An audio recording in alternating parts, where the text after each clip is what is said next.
Hello everyone, welcome back to my YouTube channel PYQ magnet. तो आज की video में मैं डिस्कस करने वाली हूँ SSC CHSL 2024 में जो एग्ज़ाम्स हुए थे उसका 4 जुलाई का थर्ड शिफ्ट का GK GS का क्वेश्चंस विथ एक्स्ट्रा फैक्ट्स। तो इसके पहले मैंने और भी सेट 1, 2 एंड 3 इस तरह से सेट 1, 2 एंड 3 डिस्कस किया है, तो उसे आप ज़रूर देखें। वहाँ पे मैंने सारे GK GS के क्वेश्चंस को कंप्लीट डिटेल्स के साथ एक्सप्लेन किया है। और मैं कुछ दिनों से वीडियो अपलोड नहीं कर पा रही थी, उसका रीज़न है कि मेरे घर में कुछ इम्पोर्टेंट काम चल रहे थे जिसके कारण मैं वीडियो अपलोड नहीं कर पा रही थी और उस वर्क को मैं स्किप नहीं कर सकती थी, इसलिए उसके लिए सॉरी। लेकिन अब मैं ट्राई करूँगी कि कंटिन्यू वीडियो मैं अपलोड किया करूँगी। और SSC के एग्ज़ाम्स CHSL के और CGL के 25 में जो एग्ज़ाम्स होंगे उसके पहले मैं सारे प्रीवियस ईयर के क्वेश्चंस को ट्राई करूँगी कंप्लीट करने का। तो मेरे चैनल पे बने रहें और सबसे पहले इस चैनल पे जो नए हैं वो चैनल को ज़रूर सब्सक्राइब करें ताकि यहाँ से आप लोगों को प्रीवियस ईयर के क्वेश्चंस जो SSC में पूछे जाते हैं उसका वीडियो और जो भी टॉपिक्स GK GS का इम्पोर्टेंट है उसे मैं कंप्लीट डिटेल में बताऊंगी। और साइंस के भी जो चैप्टर से क्वेश्चन पूछे जा रहे हैं, जो भी टॉपिक इम्पोर्टेंट है उसको भी कंप्लीट कॉन्सेप्ट्स के साथ लाती रहूँगी। तो इसलिए चैनल पे मेरे बने रहें। और इसके PDF के लिए डिस्क्रिप्शन में टेलीग्राम का लिंक दिया गया है, उसे ज़रूर ज्वाइन करें। तो चलिए वीडियो को शुरू करते हैं। तो सबसे फर्स्ट क्वेश्चन है, देख सकते हैं कि ये क्वेश्चन साइंस का है और फिजिक्स का ये क्वेश्चन है। In an electric circuit the ammeter reading decreases to dash when the length of the wire is double. एक विद्युत परिपथ में तार की लंबाई दोगुनी होने पर आर्मीटर का पाठ्यांक घटता है, तो कितना घटता है ये पूछा जा रहा है। तो एक बात मैं बता दूं, मेरे कंटेंट इंग्लिश में होंगे लेकिन मैं एक्सप्लेन हिंदी में भी करती जाऊंगी जिससे कि हिंदी और इंग्लिश दोनों ही लैंग्वेज में पढ़ने वाले स्टूडेंट्स को प्रॉब्लम नहीं हो। तो इस क्वेश्चंस को आप किस तरह से सॉल्व करेंगे, तो इसके लिए आप लोगों को 2 फार्मूला याद होने चाहिए, जैसे कि है R = ρ L/A और एक जो ओम्स लॉ का फार्मूला होता है V = IR। तो R = ρ L/A में क्या होता है, R होता है रेजिस्टेंस, ρ होता है रेसिस्टिविटी जो कि वायर के मटेरियल पे डिपेंड करता है। यानी कि अगर वायर कॉपर का होगा तो उसका रेसिस्टिविटी अलग होगा और एल्युमिनियम का होगा उसका अलग होगा। तो हर वायर के लिए जो जिस मटेरियल का होगा उसके लिए कांस्टेंट रेसिस्टिविटी का वैल्यू होता है और L होता है लेंथ और A होता है क्रॉस सेक्शनल एरिया। और इस फार्मूले में क्या होता है, V = IR में V होता है पोटेंशियल डिफरेंस, I होता है इलेक्ट्रिक करंट और R होता है रेजिस्टेंस। दोनों फार्मूला आप लोगों को अगर याद होगा तो आप इससे इजीली सॉल्व कर पाएंगे।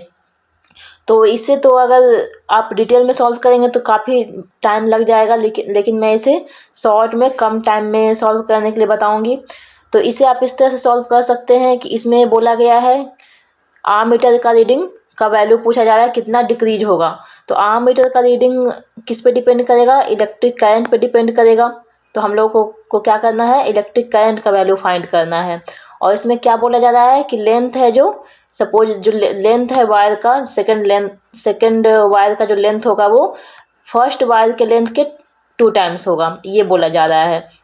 सबसे पहले हम लोग क्या करेंगे, जो ये फार्मूला है V = IR उससे क्या फाइंड कर लेंगे, I का वैल्यू निकालेंगे फार्मूले से। तो I = हो जाएगा V/R। तो ये फार्मूला को हम लोगों को यूज करना है, I = V/R। तो अभी इसे मैं थोड़ा क्लीन कर देती हूँ। तो यहाँ पे मुझे एक्सप्लेन करने में जो भी टाइम ज़्यादा लगेगा, लेकिन आप इसे जल्दी से सॉल्व कर सकते हैं। तो L2 क्या है, 2 टाइम्स L1 है और हम लोगों को I = V/R फार्मूला का यूज करना है। तो इसमें क्या हो रहा है कि अगर V है जो क्या होगा, कांस्टेंट होगा, क्योंकि यहाँ पे ये जो फार्मूला है R = ρ L/A इसमें V का यूज कुछ भी नहीं हो रहा है। तो यहाँ पे V का भी को चेंज कुछ नहीं करेंगे, पोटेंशियल डिफरेंस कांस्टेंट होगा। यहाँ पे क्या चेंज होगा, रेसिस्टेंस चेंज होगा, क्योंकि रेसिस्टेंस वाले फार्मूला में क्या है, रो एल अपॉन ए है, इसमें भी का यूज नहीं है तो भी को कांस्टेंट रखेंगे। और आर है जो किसके प्रोपोर्शनल है, लेंथ के प्रोपोर्शनल है। यहाँ पे देख सकते हैं कि आर है जो लेंथ के डायरेक्टली प्रोपोर्शनल है, यानी लेंथ अगर 2 टाइम्स हो रहा है, ये अगर 2 टाइम्स इंक्रीज हो रहा है तो रेसिस्टेंस भी क्या हो जाएगा, 2 टाइम्स हो जाएगा, ये भी 2 टाइम्स इंक्रीज हो जाएगा। तो यहाँ पे क्या करेंगे कि आई ये है जो I equal to V upon R है, ये क्या है, फर्स्ट वाले वायर के लिए है। अगर सेकेंड वाले वायर के लिए निकालेंगे, I2 निकालेंगे सपोज, तो ये क्या हो जाएगा, V अपॉन R2 होगा। और R2 का वैल्यू क्या हो जाएगा, 2 टाइम्स होगा, पहले वाले रेसिस्टेंस के 2 टाइम्स हो जाएगा, क्योंकि लेंथ डबल हो रहा है तो रेसिस्टेंस भी डबल हो जाएगा, क्योंकि ये दोनों एक दूसरे के डायरेक्टली प्रोपोर्शनल है। तो ये क्या हो जाएगा, V अपॉन 2R1 हो जाएगा। अब इसे लिख सकते हैं half times V upon R1, और V अपॉन R1 यानी कि फर्स्ट वाले वायर का रेसिस्टेंस R1 यहाँ पे लिख देंगे। तो क्या हो जाएगा, ये जो V अपॉन R1 है ये किसका वैल्यू है, ये किसका वैल्यू है, इसका है फर्स्ट वाले वायर का। तो इसलिए ये यहाँ पे लिख सकते हैं half times of V upon R किसका हो जाएगा, I1 का हो जाएगा। तो इसीलिए ये किसका हो जाएगा, जो I2 का वैल्यू हो जाएगा वो कितना हो जाएगा, हाफ टाइम्स ऑफ I1 हो जाएगा। इसीलिए इसका आंसर हो जाएगा कि जो सेकेंड वायर है उसका इलेक्ट्रिक करंट उसमें कितना फ्लो होगा, हाफ टाइम्स होगा, इसलिए आर्मीटर का रीडिंग कितना हो जाएगा, हाफ डिक्रीज हो जाएगा। आई होप कि आप लोगों को समझ में आया होगा। अगर कुछ नहीं समझ में आया तो आप कमेंट सेक्शन में ज़रूर पूछ सकते हैं। चलते हैं नेक्स्ट क्वेश्चन पे। Question number 2, the Chhau dancers of dash organize a festival named Chhau Jhumar Utsav where an open stage is designed for the performance of Chhau groups। छऊ झूमर उत्सव नामक एक उत्सव का आयोजन किया जाता है। यहाँ पे कुछ टाइपिंग कुछ इधर है, यहाँ पे लिखेंगे किया जाता है, जहाँ छऊ समूहों द्वारा प्रदर्शन के लिए एक खुला मंच तैयार किया गया है, मतलब किया जाता है।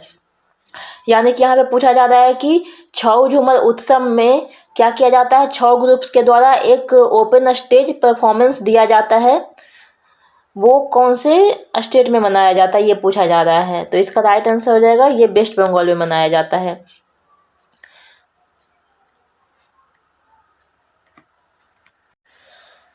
तो वैसे तो छऊ जो डांस है वो और भी दूसरे झारखंड में भी होते हैं। ये जो ऑप्शंस है मध्य प्रदेश, वेस्ट बंगाल, छत्तीसगढ़ और झारखंड, उसमें झारखंड में भी होता है। लेकिन यहाँ पे जो पूछा जा रहा है कि छऊ झूमर उत्सव जो होता है उसमें ओपन स्टेज परफॉर्मेंस दिया जाता है, ये स्पेशली कहाँ होता है, वेस्ट बंगाल में होता है, इसलिए इसका राइट आंसर हो जाएगा वेस्ट बंगाल। अब हम लोग इसके बारे में जो छऊ डांस है उसके बारे में डिटेल देख लेते हैं थोड़ा। तो जो छऊ डांस है होता है वो 3 स्टाइल्स में परफॉर्म किया जाता है। एक होता है पुरुलिया छऊ, और दूसरा होता है सरायकेला छऊ, और एक होता है मयूरभंज छऊ। तो पुरुलिया छऊ है जो कहाँ पे परफॉर्म किया जाता है, वेस्ट बंगाल में। सरायकेला छऊ है वो झारखंड में किया जाता है, और मयूरभंज छऊ कहाँ किया जाता है, उड़ीसा में। और जो छऊ डांसर्स होते हैं वो मेनली 3 स्टेट्स में, जैसा कि मैंने बताया, वेस्ट बंगाल, झारखंड और उड़ीसा में मनाए जाते हैं। कौन से टाइम पे, ये स्प्रिंग फेस्टिवल यानी कि चैत का महीना जो होता है, हिंदी महीने से अगर देखेंगे तो चैत माह में ये परफॉर्म किया जाता है। और जो पुरुलिया छऊ है वो सेलिब्रेट किया जाता है किस टाइम, ड्यूरिंग सन फेस्टिवल। ये सारे पॉइंट्स को याद रखना है। और 2010 में छऊ डांस को क्या किया गया है, यूनेस्को के जो रिप्रेजेंटेटिव लिस्ट होते हैं इंटेंजिबल कल्चरल हेरिटेज के, उसमें शामिल किया गया है। लास्ट पॉइंट है जो सरायकेला छऊ डांस होता है और पुरुलिया छऊ होता है, उसमें क्या किया जाता है, मास्क का यूज किया जाता है। यानी कि जो डांसर्स होते हैं वो क्या करते हैं, अपने फेस पे मास्क लगाते हैं। लेकिन जो मयूरभंज छऊ होता है जो कि उड़ीसा में परफॉर्म किया जाता है, उसमें मास्क का यूज नहीं किया जाता है। वहाँ पे सिर्फ जो डांसर्स होते हैं वो अपने फेशियल एक्सप्रेशन और बॉडी मूवमेंट से डांस को परफॉर्म करते हैं। चलते हैं नेक्स्ट क्वेश्चन पे। Question number 3, Jagoi and Cholom are 2 divisions in the Indian classical dance form of dash. Jagoi और चोलोम किस भारतीय शास्त्रीय नृत्य रूप में 2 प्रभाग हैं? तो ये कौन से क्लासिकल डांस के डिविजन्स हैं? ये हैं मणिपुरी डांस के। तो हमारे कंट्री में कितने क्लासिकल डांस हैं? 8 क्लासिकल डांस है जो कि रिकॉग्नाइज किया गया किसके द्वारा? संगीत नाटक एकेडमी। उसमें कौन कौन सा डांस है? भरतनाट्यम जो कि तमिलनाडु में किया जाता है, कथक उत्तर प्रदेश में, कथकली केरला का है, कुचिपुड़ी आंध्र प्रदेश का होता है, मणिपुरी मणिपुर में किया जाता है, मोहिनीअट्टम केरला में, ओडिसी डांस है जो उड़ीसा में किया जाता है, सतरिया असम में किया जाता है। तो ये 8 क्लासिकल डांस है जो कि संगीत नाटक एकेडमी के द्वारा रिकॉग्नाइज किया गया है। लेकिन एक और भी डांस है छऊ डांस जो कि मिनिस्ट्री ऑफ कल्चर के द्वारा इसे रिकॉग्नाइज किया गया है। यानी कि मिनिस्ट्री ऑफ कल्चर के अकॉर्डिंग अगर देखेंगे तो 9 क्लासिकल डांस है और संगीत नाटक एकेडमी के अकॉर्डिंग देखेंगे तो 8 क्लासिकल डांस हैं इंडिया में। और छऊ डांस जैसा कि मैंने पहले भी क्वेश्चन में बताया कहाँ कहाँ के पे किया जाता है। ये उड़ीसा में, झारखंड में और वेस्ट बंगाल में किया जाता है। तो अब हम लोग जितने भी क्लासिकल डांस है उसका कुछ इम्पोर्टेंट फैक्ट्स देखेंगे। तो सबसे पहले भरतनाट्यम जो कि कहाँ किया जाता है? तमिलनाडु में। ये कौन से गॉड के लिए डेडिकेटेड है? ये लॉर्ड शिवा के लिए डेडिकेटेड है। नेक्स्ट है कथक।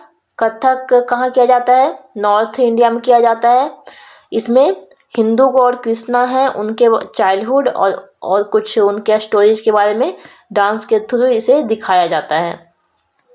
नेक्स्ट है कथकली जो कि केरला में किया जाता है।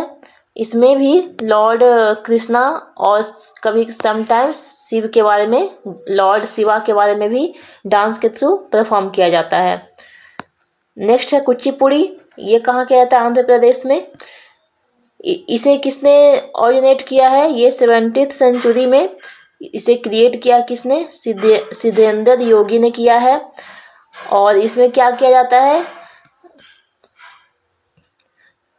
सत्यभामा जो लॉर्ड कृष्णा की वाइफ है, उनके चार्मिंग और जेलस वाइफ जो हैं लॉर्ड कृष्णा के, सत्यभामा जो हैं, उनके स्टोरी को दिखाया जाता है।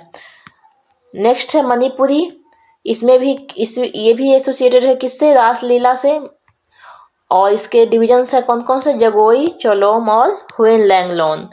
तो इसी के बारे में क्वेश्चन पूछा गया था कि जगोई और चोलोम कौन से क्लासिकल डांस के डिविजन्स हैं। तो इसमें भी राधा कृष्णा के बारे में ही डांस के थ्रू दिखाया जाता है। तो आप देख सकते हैं कि मैक्सिमम जो डांस है उसमें राधा कृष्ण के बारे में ही दिखाया जाता है, लॉर्ड कृष्णा से रिलेटेड है। मोहिनीअट्टम जो कि केरला में किया जाता है, इसमें जो लॉर्ड विष्णु है उनके मोहिनी जो अवतार था, फीमेल अवतार, उसे दिखाया जाता है डांस के थ्रू। फिर नेक्स्ट है ओडिसी। इसमें भी लॉर्ड विष्णु का जो जगन्नाथ का अवतार है उसे दिखाया जाता है। नेक्स्ट सतरिया जो कि असम में किया जाता है।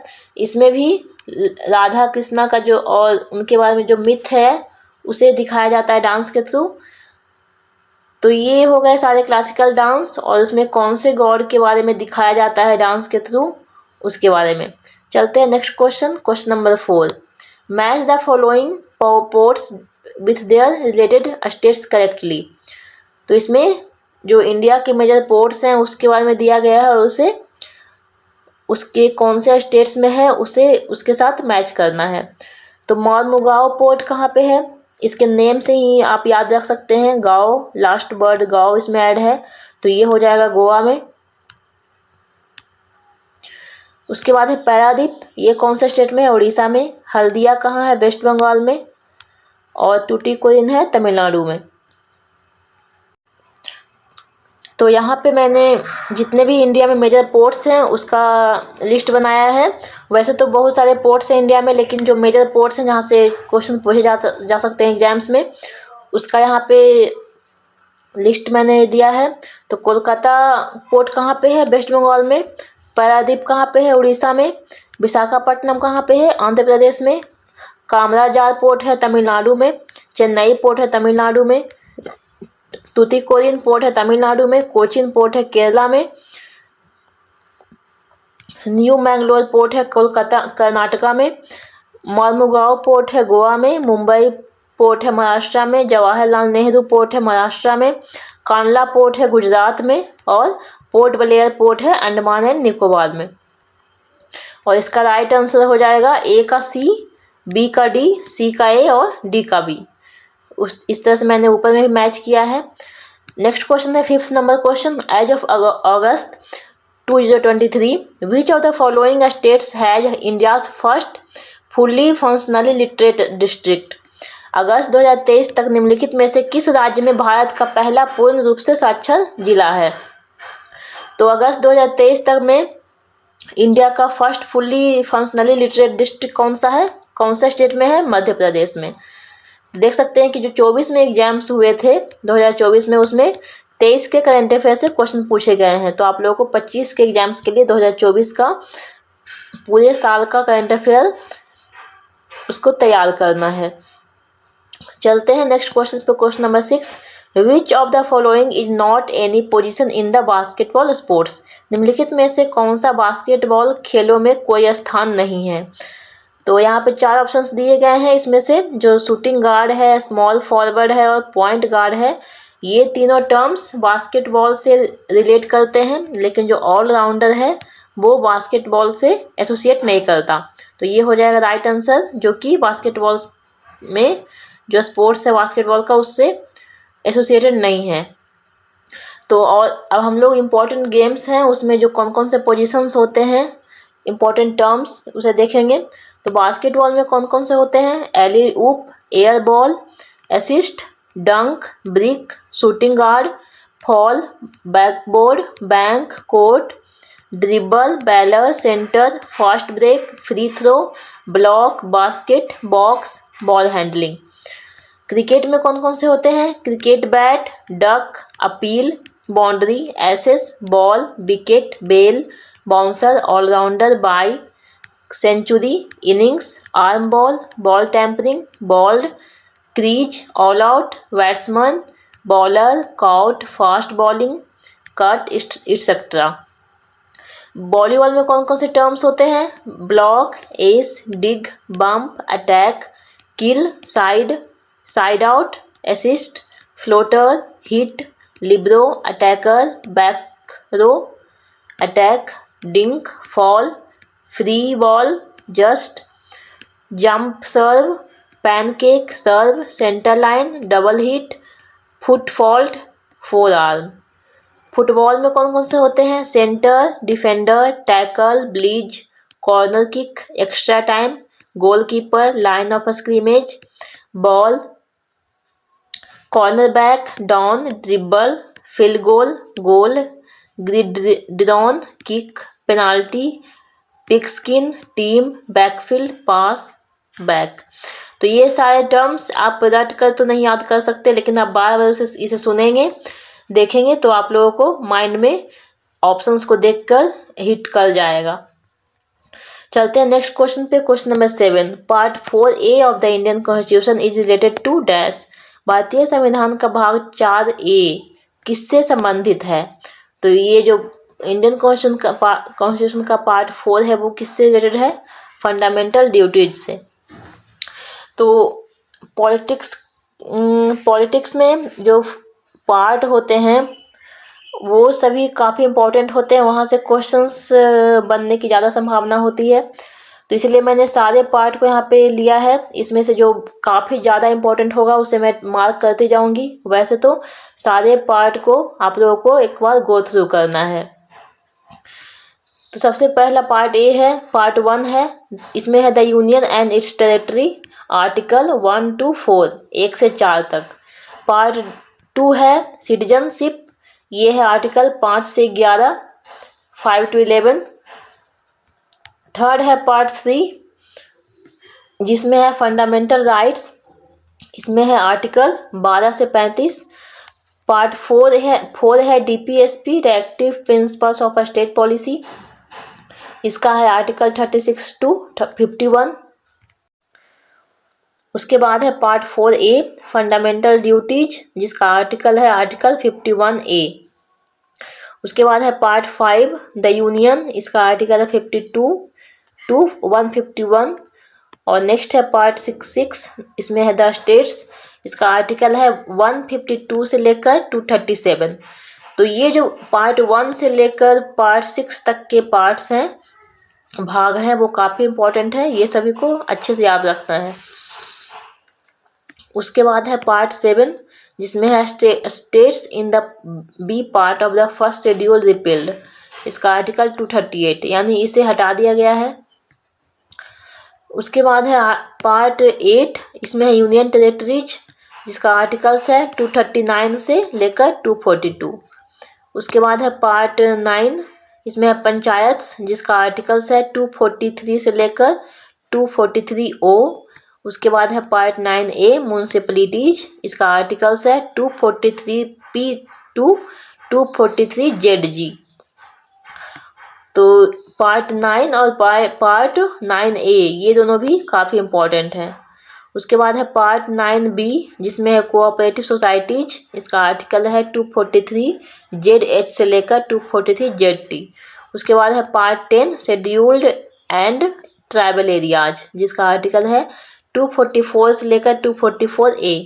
उसके बाद है पार्ट 9 जिसमें है relations between the union and the states, इसका आर्टिकल है 245 से लेकर 263। उसके बाद है पार्ट 12 जिसमें है finance property and contracts and suits, जिसका आर्टिकल है 246 से लेकर 300, 264 से लेकर 300A।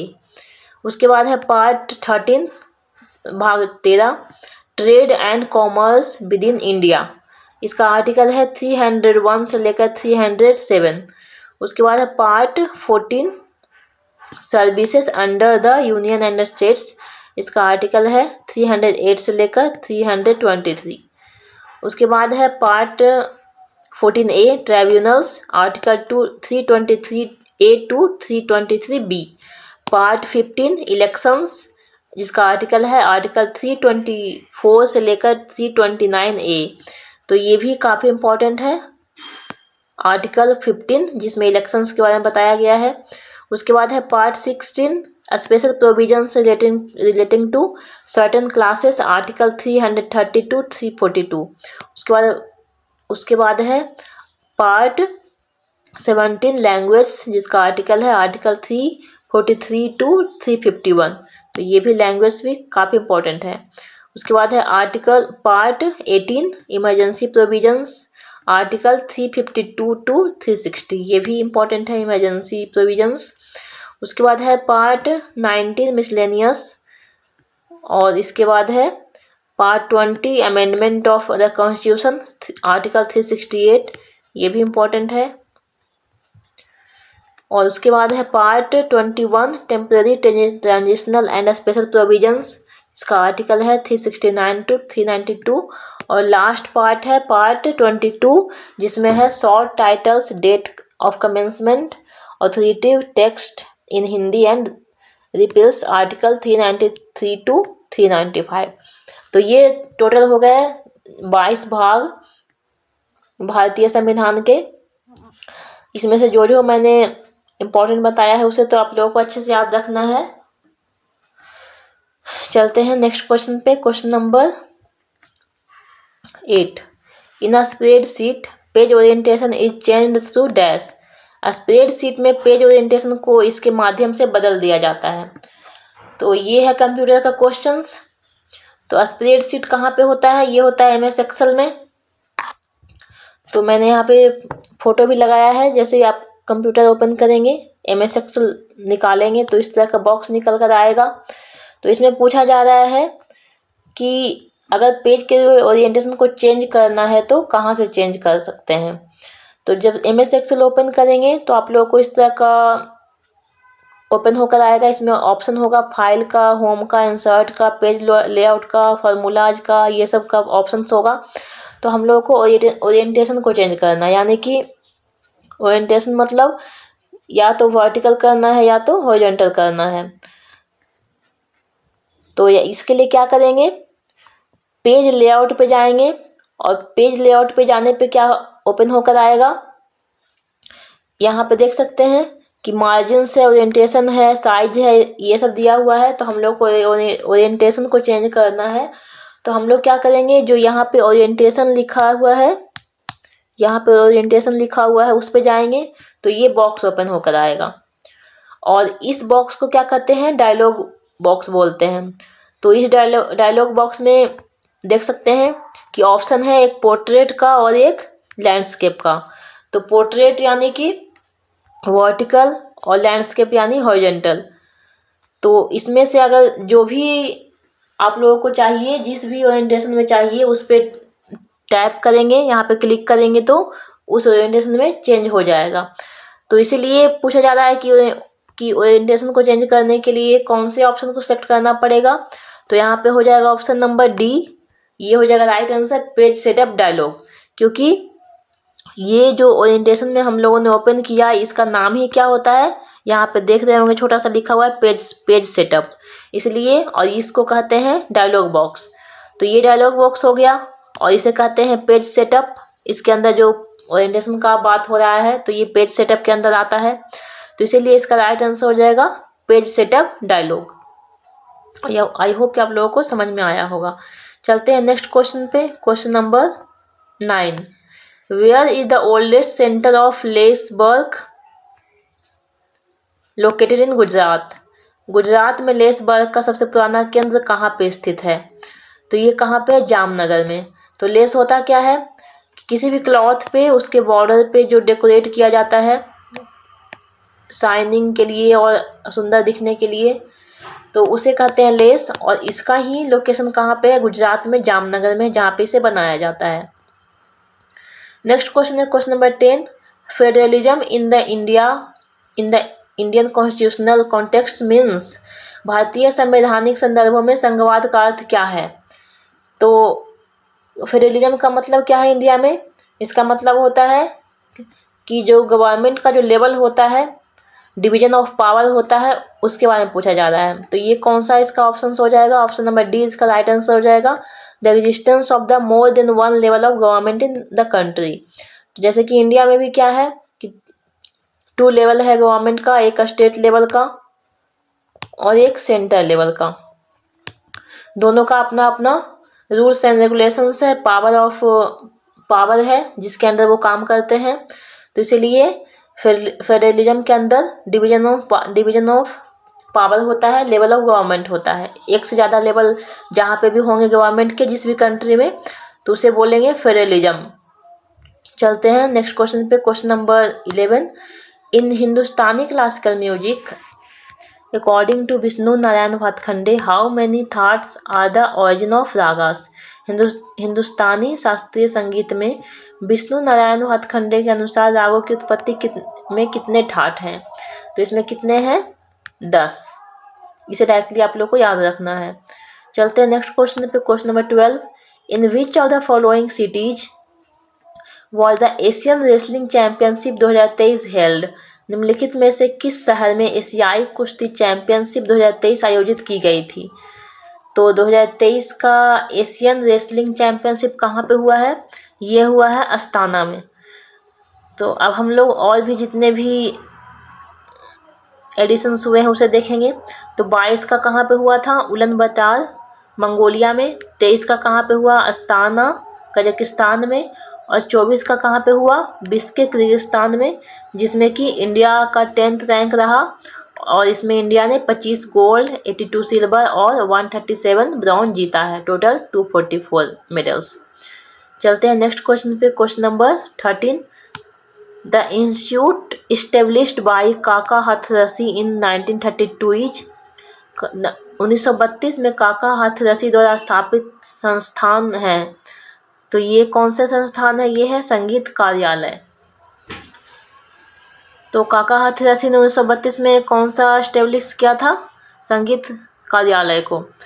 तो ये कौन थे काका हाथरसी, ये थे एक हिंदी सटायरिस्ट और ह्यूमरिस्ट पोएट, हास्य कवि थे ये। इन्होंने 3 बुक्स लिखे, किसके अंडर, बसंत नाम के अंदर, जिसमें उन्होंने बताया था किसके बारे में, क्लासिकल म्यूजिक के बारे में। और 1932 में उन्होंने संगीत कार्यालय को इस्टेब्लिश किया और एक मैगजीन पब्लिश करना शुरू किया, कब, 1935 ईस्वी में, जिसका नाम था संगीत। और इन्हें पद्मश्री से नवाजा गया, कब, 1985 ईस्वी में। और हर साल दिल्ली में एक हिंदी एकेडमी है जो कि एनुअल काका हथरसी अवार्ड देता है, किसके लिए, लिटरेरी फील्ड में आउटस्टैंडिंग परफॉर्मेंस के लिए। चलते हैं नेक्स्ट क्वेश्चन पे। Question number 14, dash is defined as excess of total expenditure over total receipt excluding borrowing during their fiscal year. वित्तीय वर्ष के दौरान उधारियों को छोड़कर कुल प्राप्तियों पर कुल व्यय के अतिरिक्त के रूप में परिभाषित किया जाता है। तो ये क्या होता है, ये होता है option number D, physical deficit. तो फिजिकल डेफिसिट में क्या होता है, इसमें होता है एक्सपेंडिचर ज़्यादा जब हो जाते हैं इनकम के कंपैरिजन में, और उसमें से बोरोइंग, जो कि लोन लिया जाता है, बोरोइंग कहते हैं उसे सब्ट्रैक्ट करके इसे निकाला जाता है। तो अब मैं आप लोगों को जितने भी तरह के डेफिसिट होते हैं उसे मैं बता देती हूँ। तो कितने तरह के डेफिसिट होते हैं, 3 तरह के डेफिसिट होते हैं। तो सबसे पहला क्या है,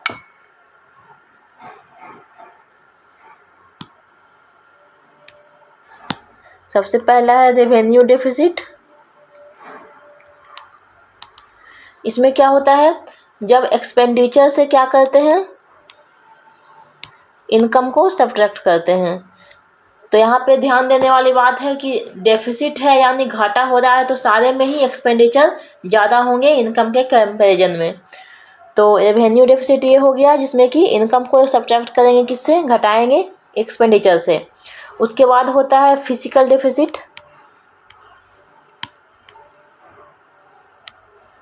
इसमें क्या होता है, expenditure minus income minus borrowing, यानी कि जो लोन लिया जाता है उसे सब्ट्रैक्ट करेंगे। और एक डेफिसिट क्या होता है, प्राइमरी डेफिसिट।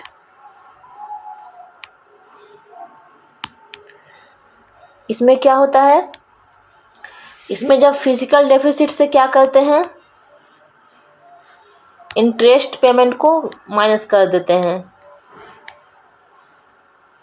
इंटरेस्ट पेमेंट को माइनस करेंगे फिजिकल डेफिसिट से, तो क्या निकलेगा, प्राइमरी डेफिसिट। तो ये इस तरह से कितने तरह के डेफिसिट हो गए, 3 तरह के, रेवेन्यू डेफिसिट, फिजिकल डेफिसिट और प्राइमरी डेफिसिट। तो ये तीनों को ही आप लोगों को अच्छे से याद रखना है। चलते हैं नेक्स्ट क्वेश्चन पे। क्वेश्चन नंबर 15, ये भी कंप्यूटर का क्वेश्चन है। Which of the following steps is used to format a cell in the MS Excel spreadsheet. तो ये भी MS Excel का है, स्प्रेडशीट से क्वेश्चन है। तो MS Excel स्प्रेडशीट से में सेल को प्रारूपित करने के लिए निम्न में से किस चरण का उपयोग किया जाता है। तो इसमें MS Excel का स्प्रेडशीट है, उसे फॉर्मेट करना है, तो उसमें कौन सा स्टेप को यूज करेंगे। तो सबसे पहले देख लेते हैं कि ये है स्प्रेडशीट, और इसमें जो बॉक्स इस तरह का बना हुआ है, रेक्टेंगुलर बॉक्स, उसे कहते हैं सेल, और इस सेल को फॉर्मेट करना है। तो क्या करेंगे, सबसे पहले इस सेल को सिलेक्ट करेंगे। सिलेक्ट करने के बाद उस पर क्या करेंगे, राइट क्लिक करेंगे, और राइट क्लिक करने के बाद इस तरह का ओपन होकर आएगा, इस तरह का बॉक्स ओपन होकर आएगा, और उसमें ही एक ऑप्शन है, देख सकते हैं, फॉर्मेट का, यहाँ पे फॉर्मेट का दिया हुआ है, फॉर्मेट सेल। तो इस पर क्लिक करने पे क्या होगा, जो सेल है वो फॉर्मेट हो जाएगा। तो इसलिए राइट आंसर हो जाएगा इसका ऑप्शन नंबर ए। पहले सिलेक्ट करेंगे सेल को, उसके बाद उस पर राइट क्लिक करेंगे और उसके बाद फॉर्मेट सेल करेंगे। चलते हैं नेक्स्ट क्वेश्चन पे। क्वेश्चन नंबर 16, द प्रार्थना समाज was established in dash by doctor Atmaram Pandurang.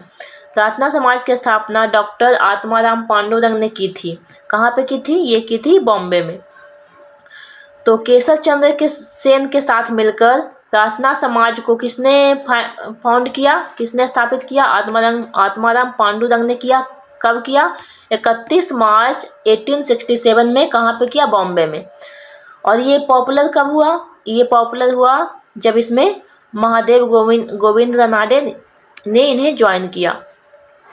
Next question है question number 17। Which is the first state to receive rain from monsoon in India? भारत में मानसून से वर्षा प्राप्त करने वाला पहला राज्य कौन सा है? ये है केरल। तो सबसे पहला जब रेनी सीजन स्टार्ट होती है तो कहाँ पे मानसून स्टार्ट होता है? ये होता है, रेन शुरू होती है केरला में।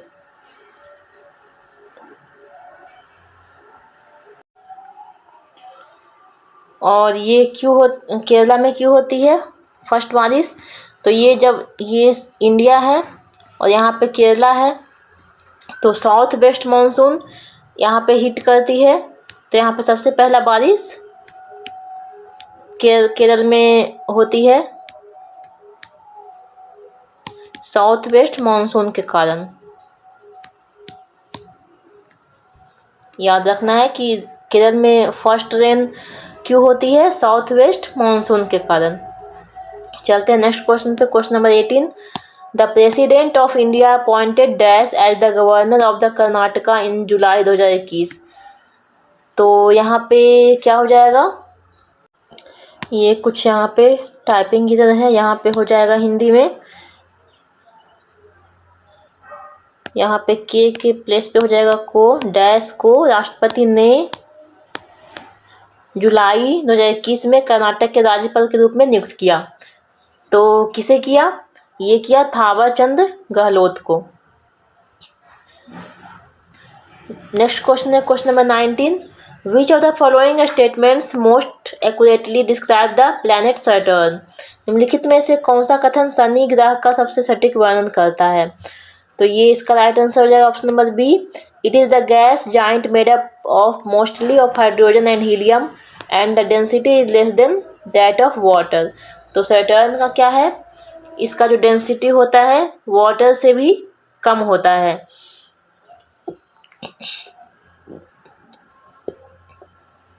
अब हम लोग और भी जितने भी प्लैनेट हैं उसके बारे में कुछ फैक्ट्स को देखेंगे। सबसे पहला है मरकरी। इसके पास क्या है? एक भी नेचुरल मून नहीं होता है और इसमें 70% मेटालिक के होते हैं और इसमें 30% सिलिकेट मैटर होता है। नेक्स्ट है वेनस। ये इसमें क्या होता है? 96.5% कार्बन डाइऑक्साइड होता है और रिमेनिंग 3.5% क्या होता है? नाइट्रोजन होता है। अर्थ है, अर्थ में क्या होता है? 32.1% क्या होता है? आयरन होता है, 30.1% ऑक्सीजन, 15.1% सिलिकॉन और 13.9% मैग्नीशियम। इस तरह से सारे का परसेंटेज दिया गया है। और रिमेनिंग 1.2% में क्या होता है? दूसरे एलिमेंट्स होते हैं इसमें। और इसमें कितने मून हैं? अर्थ के 1 मून है। उसके बाद है मार्स। मार्स का सरफेस कैसा होता है? रेड ऑरेंज होता है। किसके कारण? फेरिक ऑक्साइड के कारण। और इसके कितने मून्स हैं? 2 मून्स हैं, फोबोस और डिमोस। नेक्स्ट है जुपिटर। जुपिटर में क्या क्या होता है? हाइड्रोजन होता है, हीलियम होता है और small amount of water, methane, hydrogen sulphide और अमोनिया भी होता है। और इसमें कितने मून्स हैं? 95 नॉन मून्स हैं। फिर चलते हैं सैटर्न पे। सैटर्न एक कैसा गैस जाइंट है। इसमें क्या क्या होते हैं? हाइड्रोजन और हीलियम। और ये एक ऐसा प्लैनेट है सोलर सिस्टम का जिसका जो डेंसिटी होता है वो वाटर से भी कम होता है। कितना कम होता है? 30% लेस होता है। इसके कितने मून्स हैं? 146 मून्स हैं। नेक्स्ट है यूरेनस। इसके कितने लेयर हैं? वैसे तो किसी भी प्लैनेट के 3 लेयर्स है, जैसे क्रस्ट, मैंटल, कोर। उसी तरह से यूरेनस के भी हैं जिसका कोर में क्या है? सिलिकेट है, आयरन और निकेल है। और मैंटल में क्या है? आईसी मैंटल है। और जो आउटर और जो क्रस्ट है वो कैसा है, गैसियस है, जो किससे बना हुआ है, हाइड्रोजन और हीलियम से बना हुआ है। इसके कितने मून्स हैं, 28 मून्स हैं। नेक्स्ट है नेपच्यून, ये भी किससे बना हुआ है, आयरन, निकेल और सिलिकेट से बना हुआ है। इसमें 80% हाइड्रोजन होते हैं और 19% हीलियम होते हैं और इसके कितने मून्स हैं, 16 मून्स हैं। चलते हैं नेक्स्ट क्वेश्चन पे, question number 20। In which year was the आत्मनिर्भर भारत रोजगार योजना launched by the government of India? Bharat सरकार द्वारा किस वर्ष में आत्मनिर्भर भारत रोजगार योजना शुरू की गई थी? तो ये कब की गई थी, 2020 में की गई थी, जिसमें कोविड-19 आया था। तो उस समय बेरोजगारी बहुत ज़्यादा बढ़ गई थी। तो उस समय जो बेरोजगार लोग थे उसे रोजगार देने के लिए इस स्कीम को, योजना को लाया गया था। इसे नवंबर 2020 में लॉन्च किया गया to boost employment in formal sector, और न्यू एम्प्लॉयमेंट को जनरेट करने के लिए इस स्कीम को लाया गया। चलते हैं नेक्स्ट क्वेश्चन पे, question number 21। Which of the following schemes is related to minimising the use of chemical fertilisers given in the union budget 2023-24? केंद्रीय बजट 2023-24 में दी गई रासायनिक उर्वरकों के उपयोग को कम करने से निम्नलिखित में से कौन सी योजना संबंधित है? तो ये कौन सी योजना है, यह है पीएम प्रणाम योजना। इसमें केमिकल फर्टिलाइजर को कम यूज करने पे फोकस किया गया था। इसका फुल फॉर्म क्या होता है पीएम प्रणाम का? PM programme for the restoration, awareness, nourishment and amelioration of mother earth. इसे लॉन्च किया गया था 23-24 के बजट में। इसका एम क्या था, balanced use of chemical and alternative fertilisers, यानी कि जो केमिकल फर्टिलाइजर्स होते हैं उसके प्लेस पे कुछ और अल्टरनेटिव यूज किया जाए, इस बात पे फोकस किया गया।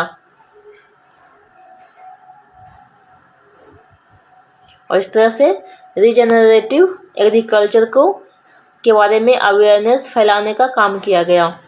चलते नेक्स्ट क्वेश्चन पे, question number 22। Who defeated Mohammad Ghori in the first battle of Tarain fought in the year 1191? वर्ष 1191 में तराइन की युद्ध में, तराइन युद्ध हो जाएगा यहाँ पे, कि तराइन युद्ध की पहली लड़ाई में मोहम्मद गोरी को किसने हराया था? तो 1191 में जो तराई का युद्ध हुआ था किसके किसके बीच में हुआ था? पृथ्वीराज चौहान और मोहम्मद गोरी के बीच में। और फर्स्ट बैटल में पृथ्वीराज चौहान ने जीता था। तो इसके लिए राइट आंसर हो जाएगा इसका option number A, Prithviraj Chauhan.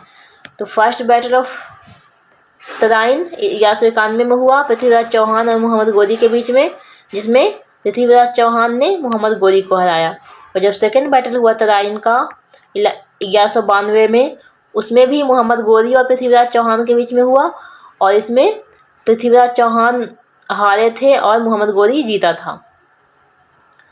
चलते हैं नेक्स्ट क्वेश्चन पे, question number 23। The 5th edition of the Khelo India youth games 2023 was hosted in January February 2023 by.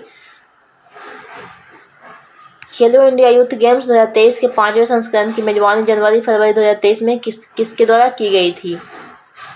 जो 23 वाला था खेलो इंडिया यूथ गेम्स, वो किसने होस्ट किया था? मध्य प्रदेश ने। और हम लोग खेलो इंडिया यूथ गेम्स के सारे एडिशंस को देख लेते हैं।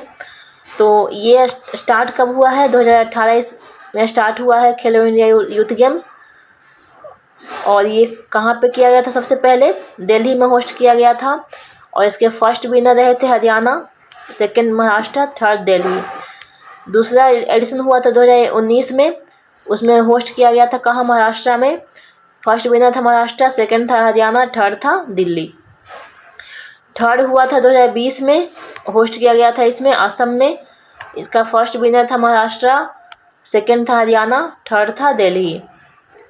फोर्थ हुआ था 2021 में, इसमें होस्ट किया गया था हरियाणा के द्वारा, और इसमें फर्स्ट विनर था हरियाणा, सेकंड था महाराष्ट्र, थर्ड था कर्नाटका। फिफ्थ हुआ 2023 में, कहाँ पे हुआ? मध्य प्रदेश में होस्ट किया गया। इसका फर्स्ट विनर रहा महाराष्ट्र, सेकंड हरियाणा और थर्ड मध्य प्रदेश। और छठा एडिशन कहाँ पे हुआ? 2024 में हुआ। कहाँ पे हुआ? तमिलनाडु में। फर्स्ट विनर रहा महाराष्ट्र, सेकंड रहा तमिलनाडु, थर्ड रहा हरियाणा। और 7वां एडिशन 2025 में कहाँ होगा? बिहार में होगा, खेलो इंडिया यूथ गेम्स का। तो यहाँ पे आप देख सकते हैं कि 20-21 के बाद 23-22 में खेलो इंडिया यूथ गेम्स नहीं हुआ। क्यों नहीं हुआ? क्योंकि कोविड-19 आया हुआ था, इसलिए इसे पोस्टपोन कर दिया गया। अब हम लोग 5th और 6th के बारे में कुछ डिटेल को देखेंगे। तो 5th का एडिशन जो हुआ था उसमें मैस्कॉट क्या था? आशा, एक फीमेल चीता थी, और मोगली। टॉर्च क्या था? अमरकंटक, और थीम सॉन्ग था हिंदुस्तान का दिल धड़का दो। 6th एडिशन हुआ था, उसमें होस्ट सिटीज कौन था? तमिलनाडु, और इसके कौन कौन से शहर में होस्ट किया गया? चेन्नई, मदुरई, त्रिची और कोयम्बटूर। और इसका मैस्कॉट क्या था? इसमें मैस्कॉट थी बीरा मंगई, जो कि इंडियन क्वीन थी, जिन्होंने ब्रिटिश कॉलोनियल रूल के अगेंस्ट में लड़ाई लड़ा था। और जो 6th एडिशन था खेलो इंडिया यूथ गेम्स का 2024 में, उसमें फर्स्ट टाइम स्क्वैश को शामिल किया गया। नेक्स्ट है question number 24, which of the following years was considered plan holidays in the independent India? निम्नलिखित में से किस वर्ष को स्वतंत्र भारत में योजना अवकाश माना जाता था?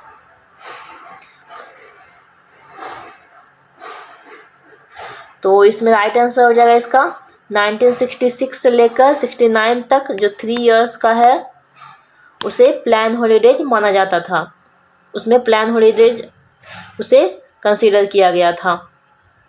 तो हम लोग सारे ही 5 ईयर प्लान्स को देखेंगे।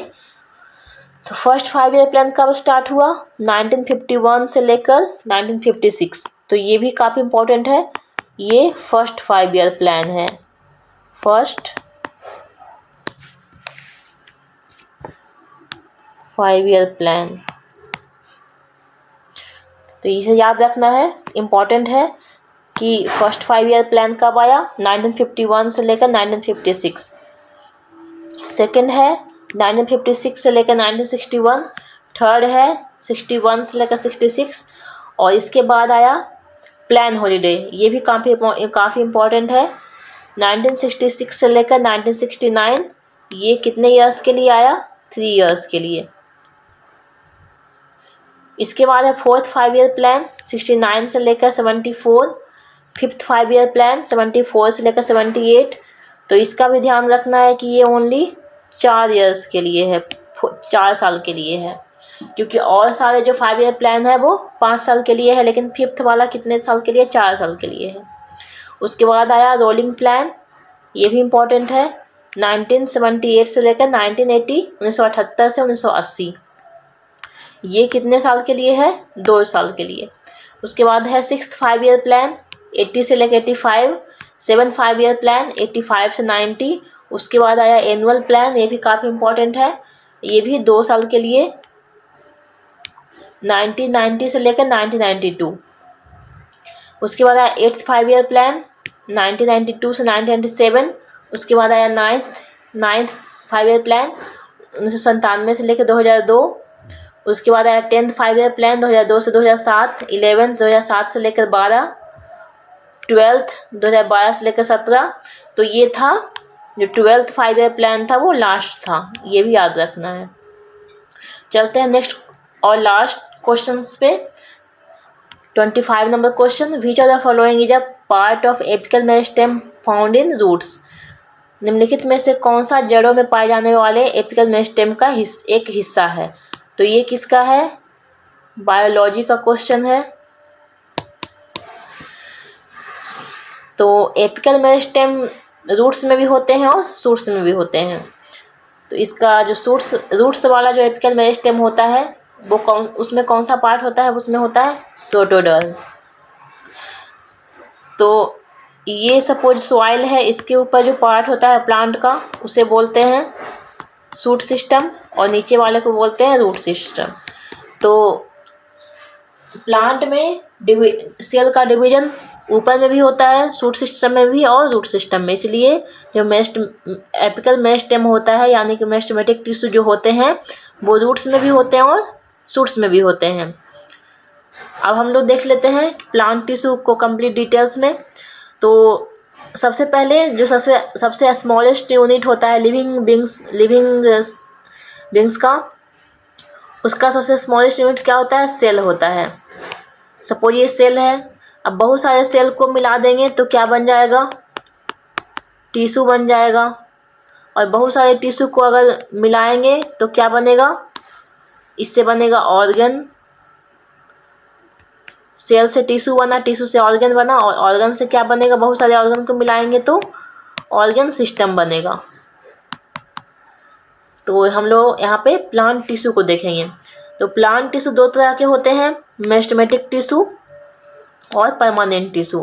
परमानेंट जो होता है उसमें डिवीजन नहीं होता, यहाँ पे डिवीजन नहीं होगा।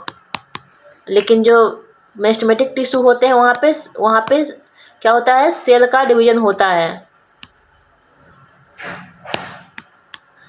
इसलिए परमानेंट टिश्यू को याद रखना है, डिवीजन यहाँ पे नहीं होंगे, और मेरिस्टेमेटिक टिश्यू में डिवीजन होंगे। अब परमानेंट टिश्यू है उसका भी बहुत सारे टाइप्स हैं, उसे भी आगे डिवाइड किया गया है। कौन कौन सा? सिंपल टिश्यू और कॉम्प्लेक्स टिश्यू। तो कॉम्प्लेक्स टिश्यू का भी सब कैटेगरी है, फ्लोएम और जाइलम। तो फ्लोएम का काम क्या होता है? फ्लोएम का काम होता है फूड को ट्रांसपोर्ट करना, और जाइलम का काम होता है वाटर को ट्रांसपोर्ट करना। और यहाँ पे सिंपल टिश्यू है, उसमें क्या क्या है? पैरेन्काइमा है, कोलेनकाइमा है और स्क्लेरेन्काइमा है। तो पैरेन्काइमा का काम क्या होता है? फूड को स्टोर करना, और कोलेनकाइमा का काम क्या होता है? स्ट्रेंथ प्रोवाइड करना।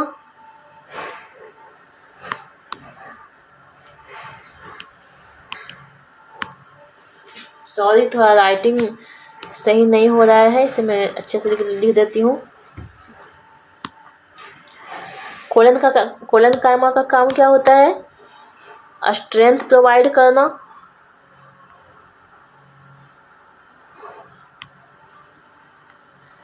और स्क्लेरेन्काइमा का काम क्या होता है? मैकेनिकल सपोर्ट प्रोवाइड करना।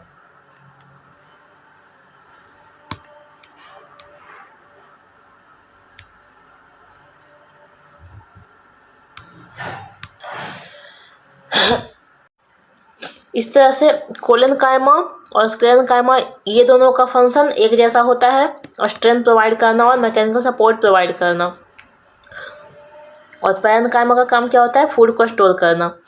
ये हो गए परमानेंट टिश्यू के बारे में। अब चलते हैं हम लोग मेरिस्टेमेटिक टिश्यू को देखेंगे। तो मेरिस्टेमेटिक टिश्यू में इसका सब कैटेगरी क्या क्या है? एपिकल मेरिस्टेम, लैटरल मेरिस्टेम और इंटरकैलरी मेरिस्टेम। तो जैसा कि हमने पहले बताया कि मेरिस्टेमेटिक टिश्यू का काम क्या होता है? डिवीजन करना। तो यहाँ पे क्या करेगा? ये ग्रोथ करेगा, ग्रोथ करने में हेल्प करेगा। तो ये सब मैं इरेज करती हूँ।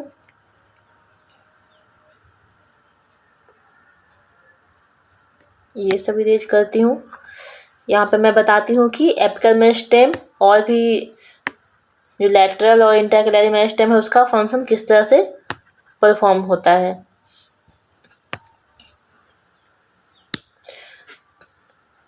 तो ये है, सपोज ये है स्टेम है। तो स्टेम इस तरह का होता है।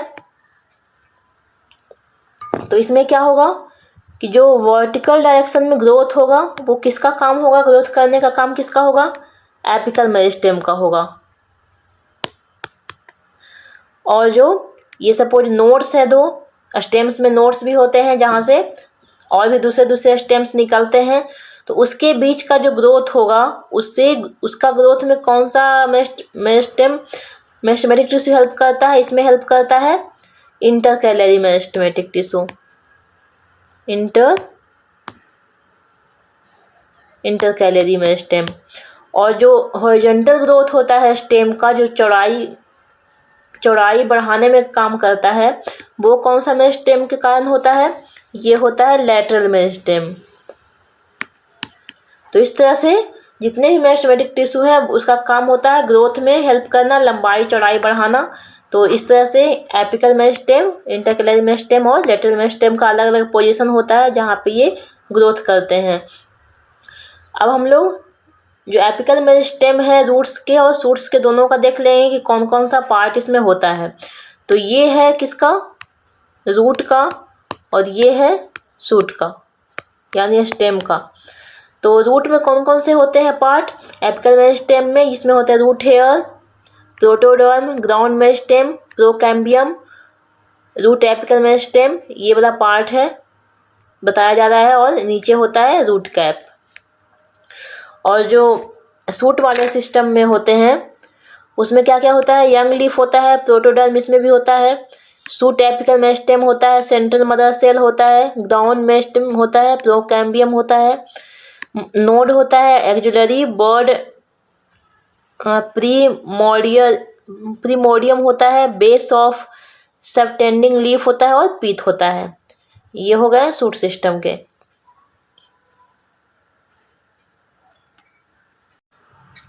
तो ये था आज का वीडियो। इसमें मैंने डिस्कस किया 4 जुलाई के 3rd शिफ्ट का क्वेश्चंस। आई होप कि आप लोगों के लिए ये वीडियो काफ़ी बेनिफिशियल होगा। तो अगर वीडियो पसंद आई तो वीडियो को लाइक ज़रूर करें, लाइक शेयर करें अपने ग्रुप्स में, और सब्सक्राइब ज़रूर करें। और मेरी रिक्वेस्ट है कि कमेंट बॉक्स में अपनी राय को ज़रूर लिखें कि आप लोगों के लिए ये कंटेंट्स आप अपना रिव्यू दें कि किस तरह का आपको लग रहा है, और इसमें कुछ अगर इम्प्रूवमेंट करना है तो उसके रिगार्डिंग भी आप सजेशन दे सकते हैं, मैं उसे इम्प्लीमेंट ज़रूर करूँगी। तो मिलते हैं इसी तरह के नेक्स्ट वीडियो में, तब तक के लिए जय हिंद, जय भारत।